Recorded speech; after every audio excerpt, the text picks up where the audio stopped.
32 would provide that appraisal courses necessary to qualify for the designation of a registered mass appraiser and all continued educational appraisal courses necessary to retain such designation may be developed by the Director of Property Valuation, whereby such courses are specifically related to the administration of the assessment and tax laws of the state. These courses would be in addition to the courses currently allowed under law to be approved by the Kansas Real Estate Appraisal Board. And with that, I'd be happy to stand for any questions. Thank you, Adam. I'm going to test your memory a little bit here. Could you give us a little bit of the history? I believe it was it 2 years ago or 3 years ago that we changed this? Is the current bill changing it back to the way it was before? Are there any differences? Or do you recall exactly? Honestly, I don't recall exactly what the law existed before. I believe most of these changes came out of the Senate, so I don't how it developed. So I wasn't familiar exactly. So maybe David or someone with PVD could answer those. Okay, thank you.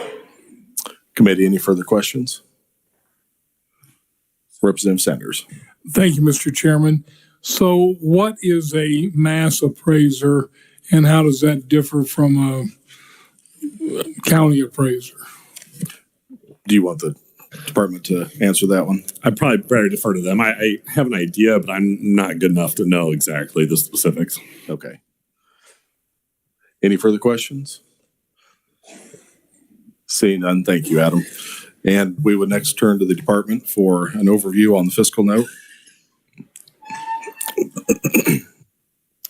Good afternoon, David Harper, Division of Property Valuation, Department of Revenue. There is no fiscal impact from this bill. It changes some administrative procedures, but it would not have any direct impact on local or state revenues collected. Okay, so bringing this training back within PVD would not result in any increase in expenses? It would decrease expenses slightly, but it's like around a few $100 to $1,000 a year. Okay. You're actually listed as our first proponent. Do you want to continue, or do you have any notes you need to grab, or we'll go ahead and move into our proponent text? I'll go ahead and continue. I'll guarantee you I'm not going to read my testimony because it's sitting in my desk in my office. So you have it, I don't. But I am on behalf of the Department of Revenue and speaking in favor of this bill. What this bill does, it addresses what's known as the Registered Mass Appraiser designation, the RMA designation. And this is an appraisal designation offered by the Department of Revenue, specifically property valuation, that focuses on the training and education curriculum needed for our county appraisers.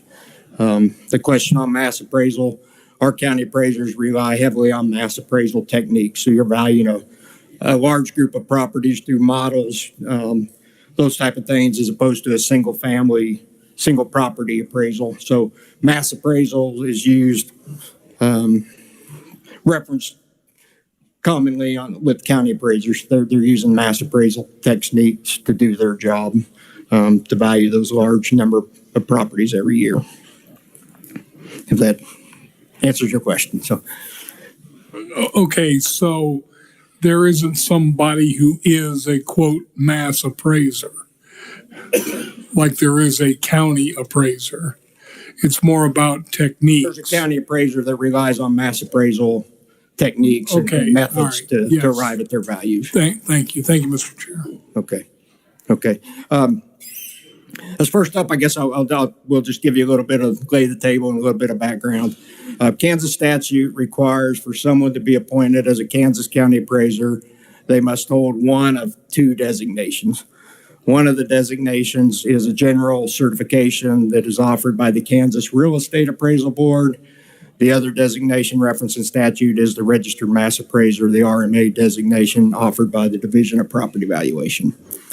I think there's numbers in my testimony. You can see, I think it's around 94% of the individuals who have met the qualifications to be appointed as a county appraiser rely on the RMA. They rely on the designation offered by the Department of Revenue, and there's a couple reasons for that. Number one, the Kansas Real Estate Appraisal Board, their focus is on single property appraisals that are done for financial transactions. So they, under federal guidelines, the Kansas Real Estate Appraisal Board tracks those that earn a license and the credentials to go out and appraise your home for a mortgage purposes, for refinance, for those types of things. The Kansas Real Estate Appraisal Board has nothing to do with the property tax valuations. They are a real estate board only. They do not deal with anything that deals with personal property, which is a big part of what our county appraisers have to do. And in fact, if you specialize, or our county appraisers who only do mass appraisal, who only do the county appraisal work, they cannot get the certification from the Kansas Real Estate Appraisal Board, because based on their policy, only 25% of your hours of experience can come from mass appraisal experience. So someone who works in a county office only, there's no way for them to earn that designation from the Kansas Real Estate Appraisal Board. So because of that, clear back in, I think it was 1997, the legislature created this registered mass appraiser designation. The criteria was really the hours, number of education hours, the number of experience hours, was really patterned after the general appraiser requirements. But the difference is the registered mass appraiser designation focused on what our county appraisers need: how to handle appeals, how to handle exemptions, how to value personal property, oil and gas, ag use, all the things that someone doing an appraisal for a mortgage purposes is not going to be interested in. So from then up till 2021, all those courses and the criteria was the oversight agency was the Department of Revenue and Property Valuation. In 2021, the legislature made a few changes. One of them was that all the education hours for the registered mass appraiser designation had to be approved by the Kansas Real Estate Appraisal Board. They made a couple other changes. There used to be references to some professional organizations designations that would have qualified a person to be appointed county appraiser. Those were removed at the same time. But for us, the biggest impact has been having to go through the approval process with the Kansas Real Estate Appraisal Board. So just want to stress, education is a big part of what PVD does, working with the county appraisers, providing education.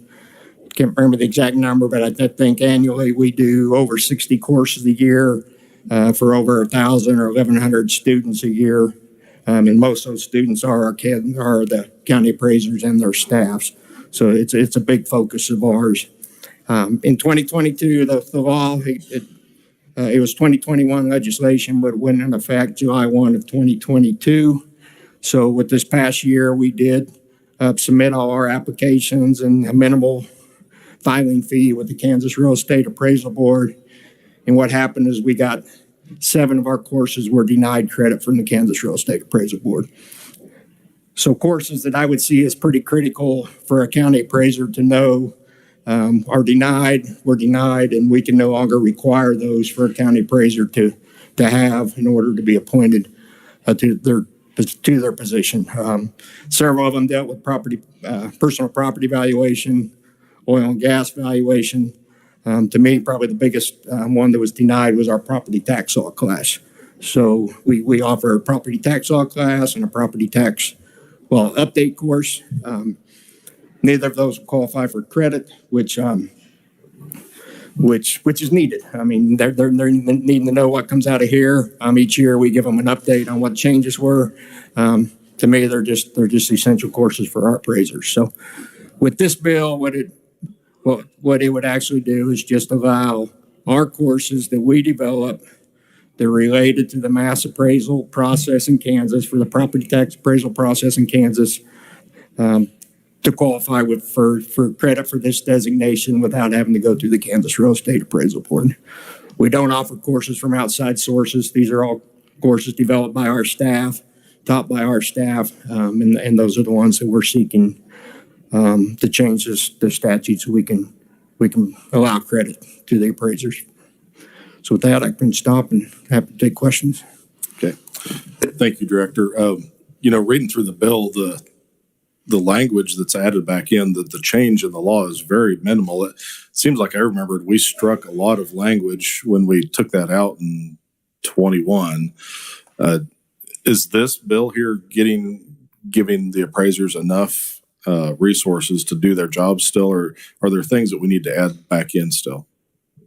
In my opinion, it does on the education part. The other thing that was taken out was referenced to there's a professional organization called International Association of Assessing Officers that a lot of appraisers and myself belong to, and they offer a lot of education and they offer designations. And the IWO designation used to be in the bill prior to 2021, where they would be a recognized designation. We don't have people relying on those, so that really doesn't have an impact. The RMA is what people need and what really focuses on what county appraisers do. So I think this gets us to where we need. Excellent. Thank you. Committee, any questions for the director? Seeing none, thank you for your testimony. Our next conferee is Sean Robertson. Welcome to committee. Good afternoon, Chairman, Committee. Sean Robertson on behalf of the Kansas County Appraisers Association. I'll end up just echoing a lot of the director's comments. So the Kansas Real Estate Appraisal Board is capable of providing an education for certain appraisal issues, certain types of appraisers, but they're not capable of providing or approving Kansas-specific education, as the director said, referring to specifically property tax law, exemption processes, appeal processes, and personal property. For example, it's in their name, Kansas Real Estate Appraisal Board, so they don't have anything to do with personal property. Allowing Property Valuation Division to approve these courses will give a well-rounded education to the appraisers in order to be able to carry out their duties. So, and with that, I'd just be happy to stand for questions. As the representative for the association, could you talk a little bit about how these changes have impacted the availability that we have in appraisers? I'm from Northwest Kansas. We're a rural area. We have a shortage of appraisers, certified appraisers that are even able to do the job out there. So we do. We have a shortage all over the state of certified appraisers. Just to be frank about it, that extends to the single property fee appraisers as well. But when you're referring to county appraisers, it has become very difficult to get the courses that are needed by our association members to get approved and be able to get that designation and be able to be competent county appraisers. So yeah, this would help tremendously with that. Representative Corbett? This is just a basic question for you. Do the appraisers, do they use, or do you rely on drone footage for appraising? Like, any of your appraisers use drones for appraising? No, not that I'm aware of. I know it's been discussed across the country, but there are none in Kansas that I'm aware of. Thank you. Committee, any further questions? Do you have a number on average? How long does it take for an appraiser to fully complete all the coursework and be trained to be certified? To have 3 years worth of experience. That's if you moved quickly through all of the education as it used to stand, it would take about that long. So it kind of runs in sequence with the amount of education and the amount of experience that you need. Thank you. Committee, Representative Butler. Thank you, Mr. Chairman. You mentioned that you didn't have the ability to provide all the classes. If this has changed, will those classes be available then? Will we have enough educators to do what needs to be done and provide those courses as needed in that time frame? Yes, I believe so. Between the staff at the Property Valuation Division and people that they would be able to hire who are competent to provide that education, yes.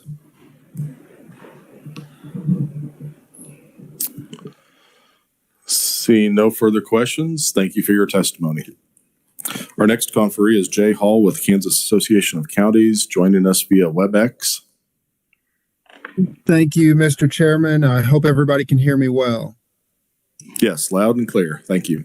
Excellent. Yeah, I won't take too long because I think the previous conferees did a really good job of addressing the issues. I am Jay Hall with the Kansas Association of Counties. The main thing that I want to focus on is, as you said, Mr. Chairman, this bill does come about because we did have some changes to the law a couple of years ago, as you see noted in my testimony. I realize that Mr. Harper indicated earlier that his department doesn't need any additional resources, but if it does become an issue in the future that his department does need issues, KAC would stand behind giving them those necessary resources, because making sure that our county appraisers and district appraisers are trained is one of the things that is very important to our association. And so we just would want to make sure that those resources are available if necessary, because that was one of the hangups with the Real Estate Appraisal Board, is that they just didn't have the staffing to provide to approve these new types of classes. And so with that, I would stand for any questions from the committee. Thank you, Jay. Committee, are there any questions? Seeing none, thank you for your testimony. Thank you.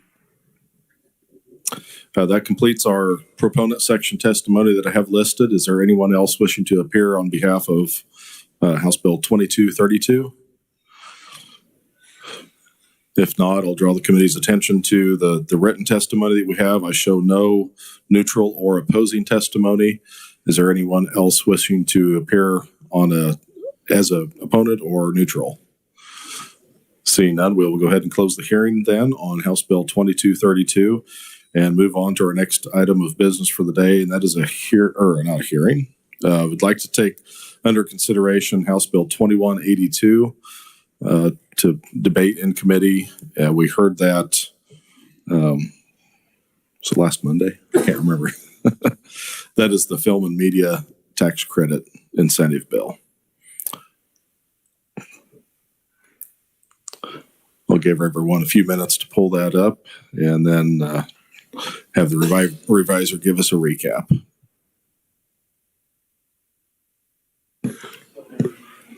Okay. 2182.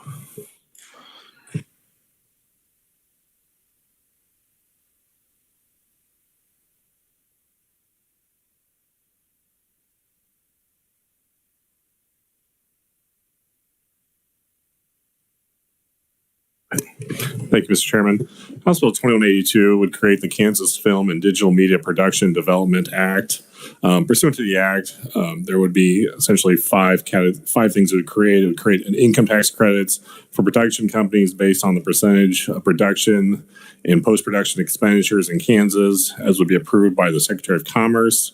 There'd be a sales tax exemption for production or post-production expenditures. There would be grants for educational institutions for industry-related educational programs.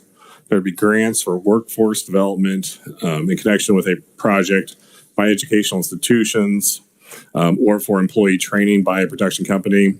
And lastly, there could be direct investments in the Kansas production companies or vendors seeking to engage in or engage in a project. This act would be administered by the Secretary of Commerce with the assistance of the Kansas Creative Arts Industries Commission, with the projects being approved by the Secretary of Commerce. And lastly, the act would commence July 1 and would discontinue in 2033. Thank you. Committee, are there any questions for the reviser on the bill? Seeing none, I will open the floor for discussion or potential amendments.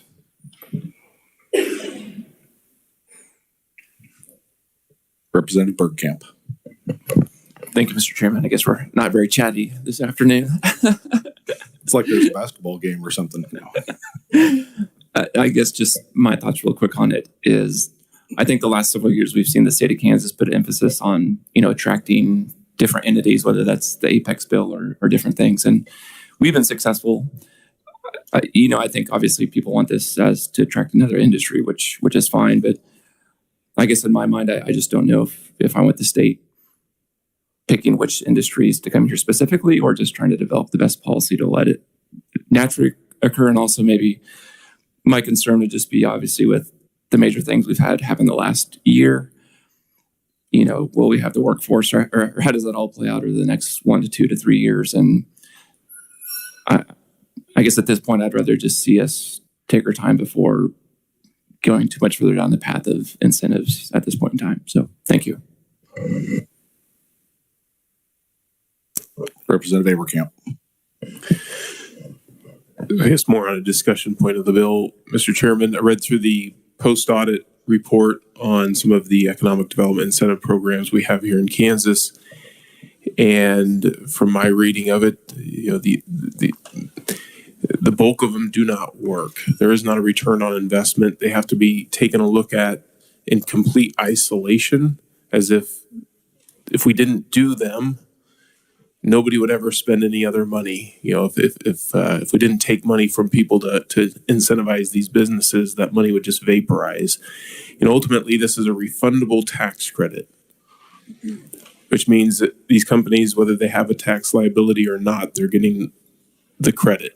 So more than likely, they won't have a tax credit as a new company or a tax liability. So we're going to be writing a check out of the general fund for up to 40% of their expenditures.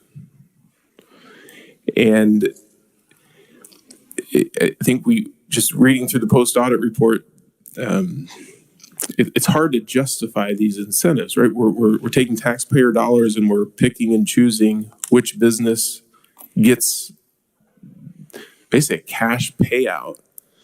I was definitely opposed to the Apex bill. This is like Apex Mini, but we're looking at a 40% cash payout to a very specific industry based on testimony, which kind of, from what I heard, claimed that there isn't a need in Kansas.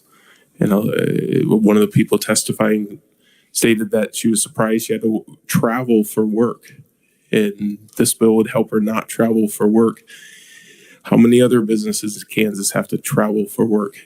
So my takeaway from the testimony is there isn't a need, and we're going to be forcing there to be a need by incentivizing it with, I think, from the post-audit report, a negative return on investment. I know I would never do this with my personal finances, and I certainly wouldn't do this with other people. So, surprise, I'm definitely opposed to the bill and opposed to the whole concept. Thank you, Mr. Chairman. Any further discussion, committee? Representative Stogsdill. Thank you, Mr. Chair. I've been looking at the creative arts industry in Kansas for the last few years, and it is a massive industry in Kansas. When you stop to think about our theaters, our museums, all of the things that we have that are quality of life issues, and getting people to move and companies to move to Kansas, they always look at these quality of life issues. These are the sorts of things that encourage economic development in Kansas.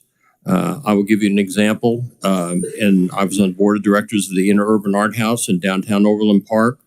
We took an old post office, turned it into a gallery or an artist location where we located 14 new artist businesses, a coffee shop, performing arts space, gallery space. And you can ask anybody who's involved with Overland Park economic development. That was the genesis for the massive developments that we've had in downtown Overland Park. Getting the film industry here is just another arm of the creative arts industry that we could use to encourage economic development in Kansas. Right now, we're losing film projects and so on to places like Georgia, North Carolina, and some other places. Kansas has a lot to offer as far as film production goes here in the state. And this is an opportunity to say that Kansas is going to be friendly and welcoming to the film industry. It's going to be a good thing for economic development in Kansas. It's going to be a good thing for the image of Kansas. And I would highly recommend that we pass this bill. Thank you. Representative Epley. Thank you, Mr. Chair. Both speakers articulate, interesting positions on this bill because, Mr. Chair, you and I came in at the same time, and when you have no resources, as we did when we came in 17, these discussions were moot. I mean, we didn't get to have them. We do have resources. We have capacity. It gets really difficult to choose winners and losers, and sometimes it's who asks. I think they have a very compelling ask, and I think we need to bear that in mind. I think the churning effect from this is a factor. Now, some would argue that it would have no effect, but I believe that it does put us in a competitive advantage to other states, and at least gets us up to being equal to some other states in this area of arts and development. And I'll have to vote for this. I think it's important, and I think we do have the capacity, and it's time we picked some limited winners for economic growth in the state. Thank you, Mr. Chair. Representative Francis. Thank you, Mr. Chairman. I always hate it when we have to make decisions like this because, like some of the earlier speakers spoke about, I'm not sure about the return on investment. But I'm also, some of these decisions I try to make based upon whether I feel like we are competitive with the other states. In a perfect world, we wouldn't have the variance that we do from state to state. And I feel like we're not competitive in this market. The next thing is, how important is it for us to be in this market? I mean, I think that's the second thing we have to ask. I think sometimes, I get appalled sometimes at what maybe some of our state institutions pay for some of our coaches. But I know when we have winning teams, winning programs, it's good for the image of the state of Kansas. And we probably can't, it's hard to figure out what that dollar amount that salary brings back to the state of Kansas as far as the image. And I think about this the same way. It's like, if they go out there and they have a great film about liberal Kansas and Pancake Day. Oh, by the way, we lost, unfortunately. But Pancake Day and Dorothy, and it becomes the next Oscar-winning movie, and thousands of people want to go out of their way to go to liberal Kansas, then our return on investment is going to be pretty good. And then if we never have anything at all, our return on investment is going to be difficult. So, Francis, I see you looking that way. Our Representative Auerkamp, I'm kind of walking right down the middle on this because it can go either way depending upon the types of movies that they attract and how well received they are. So, I tend to want to take an opportunity and kiss this frog and see if I find a princess, but I'm not 100% sure that's the right decision. Well, and to your point, Representative, it's difficult to, and I'm familiar with the post-audit study that Representative Auerkamp referenced. It's difficult sometimes to quantify what the exact return on your investment is because it trickles down through the communities. Your small community, I'm not sure how the state could measure what that meant to your restaurants and your hotels and your businesses, not only when the film was being produced, but some of the aftermath and the effects if you do become a famous person like yourself someday. Representative Stogsdill again. Thank you, Mr. Chair. I just want to also mention this is a way to keep a number of our students employed here in the state of Kansas and to keep them here in Kansas. We have some very talented students in screenwriting, in animation, in film production, that sort of thing, at some of our major universities, colleges, and so on. And with that new industry being given incentives to come to Kansas, this is an opportunity for those kids to use what they learned in their college experience and so on to work here in Kansas on these kinds of projects. I know of a two-time Grammy Award-winning music producer that is located over in the Kansas City, Missouri side, just built a new facility over there. He's from Wyandotte County. He wanted to do the production facility over in Wyandotte, and he would still like to do it over in Wyandotte. But he said he doesn't feel like maybe that Kansas is as welcoming to creative artists as they should be. And that's why he located in the old Kansas City Star printing building over in Missouri. We also have a really wide variety of animation opportunities in the Kansas City Metro. That there's animation being offered at Johnson County Community College. There are several other places there in Kansas City that are mostly on the Missouri side that are teaching kids about animation, film production, that sort of thing. They're in Missouri. Let's bring them back to Kansas. That's one of the reasons I think we definitely ought to be passing this bill and inviting that industry to locate in Kansas. Thank you. Representative Sanders. Thank you, Mr. Chairman. I agree with the concept that there's a lot of good points to be made on both sides of this issue. I would say this: if we end up getting a Field of Dreams produced in the state of Kansas, that would have a major economic impact positively on the state. And furthermore, I'm familiar with a gentleman in New York who works with people who invest in productions, and what he's told me is that these major investors know that 7 out of every 8 productions they invest in don't yield any return, but they do it because they're looking for that one big hit. And if they end up getting a Miss Saigon or a Les Miserables or something of that, or a Field of Dreams, it more than makes up for it. So while I would agree that there are good points on both sides, I think I'm going to be voting for this because it takes one good one that will bring many returns. Representative Sawyer, and then Bergkamp. Thank you, Mr. Chairman. You know, a lot of movies and TV shows used to be filmed in Kansas. There was a period that was done quite often, and I'm just going to mention a couple of them.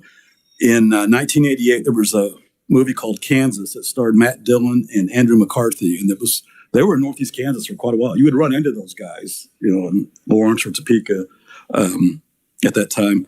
And then in 1995, there's a movie called Truman starring Gary Sinise that was filmed right in this room and on the house floor and the cage elevator. If you go back and watch, it's made in 1995. If you go back and watch that movie, you will see the Capitol, different parts.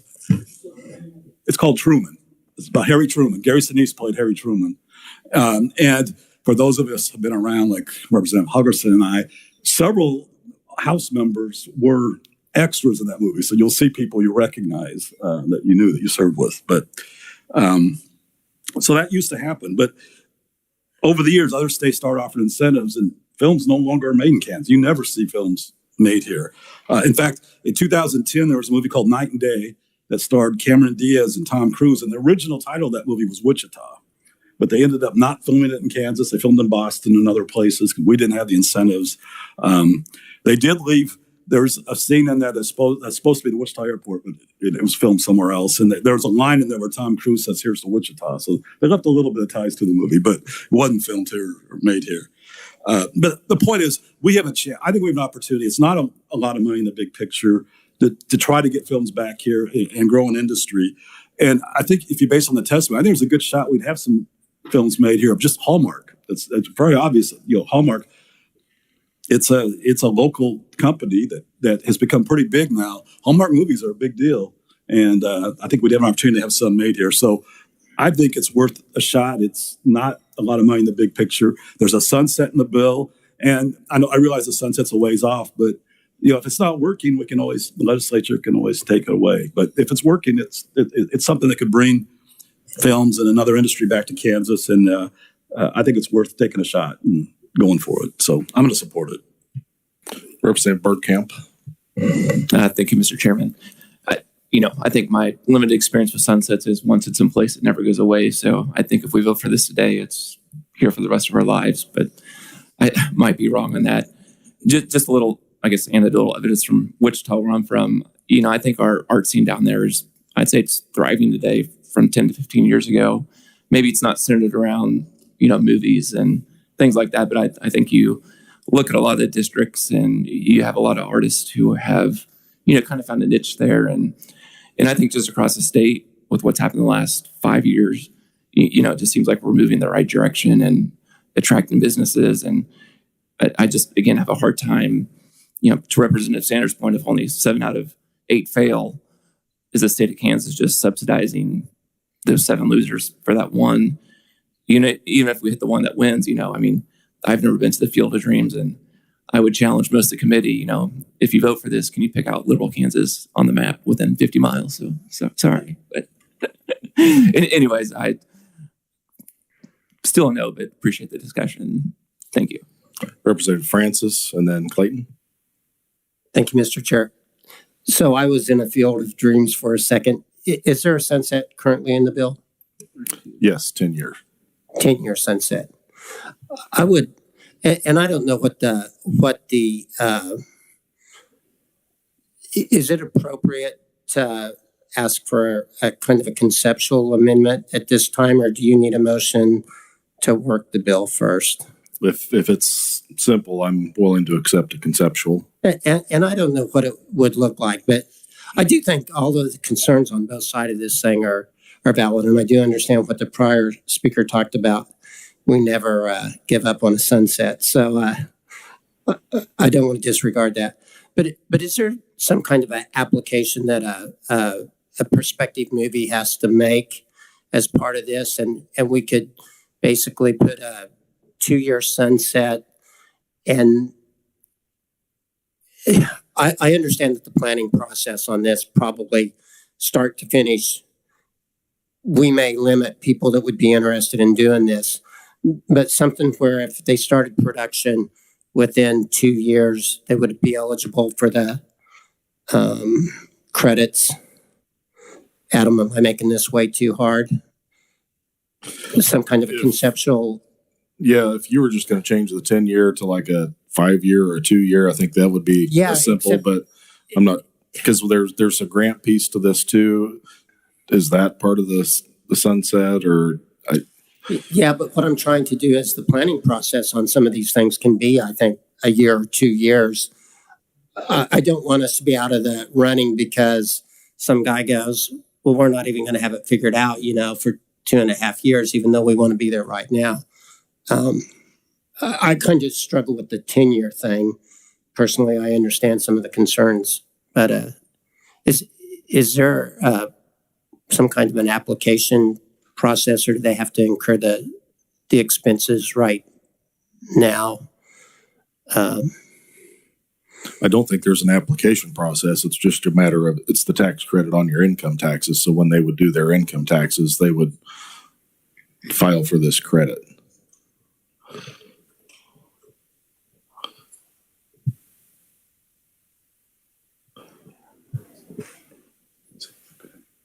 Okay.